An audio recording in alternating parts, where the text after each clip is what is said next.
Support for a second Brexit referendum is growing, according to the opinion polls. And when have they ever been wrong before? The poll of polls, the average of the last 6 published. In the end, that also had Remain on 52% and Leave on 48%.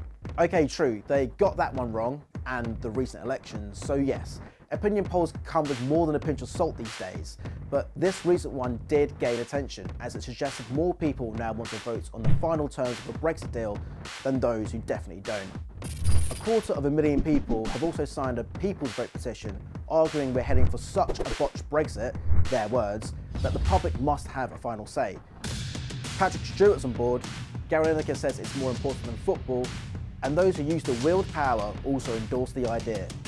So I think there is a perfectly sound case for a second referendum. We should have the right to rethink. Doesn't mean to say we will come to a different decision, but we should at least have the right to rethink. And to everyone's surprise, even Nigel Farage isn't entirely opposed.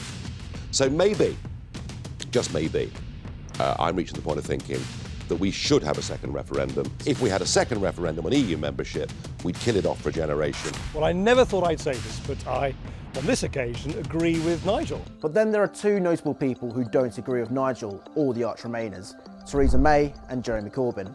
You can see why the PM wouldn't want another vote. The EU would force such a bad deal to encourage the British public to vote Remain after all.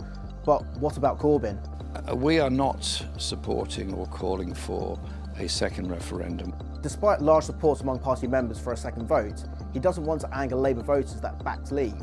But if public pressure continues to build, and if some of the 17 million Leave voters also want a second chance, then Labour's stance could change. So could a second referendum actually happen? The short answer is yes, it could. The long answer, well, it gets a bit complicated. Stick with me. Here comes the political science bit. Any new referendum needs a majority of MPs to vote through an Act of Parliament.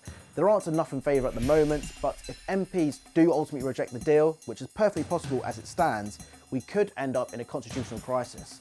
And as Justine Greening says... And that therefore means you have to put that decision back in the hands of the British people. She wants to give people an offer they can refuse, with 3 options: accept the Brexit deal, leave with no deal, or stay in the EU.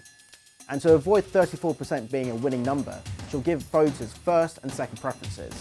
But that could see the final Brexit deal win the first round, only for the people's second preferences to keep Britain in Europe. Imagine the outcry. That's why Brexiteers are adamant Leave means leave. When it comes to the referendum question, they're only ever likely to agree to Noel Edmonds' offer, deal or no deal.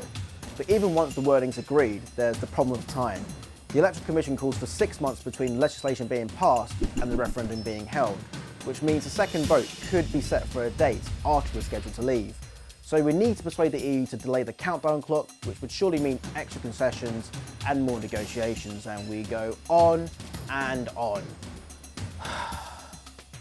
Told you it's complicated.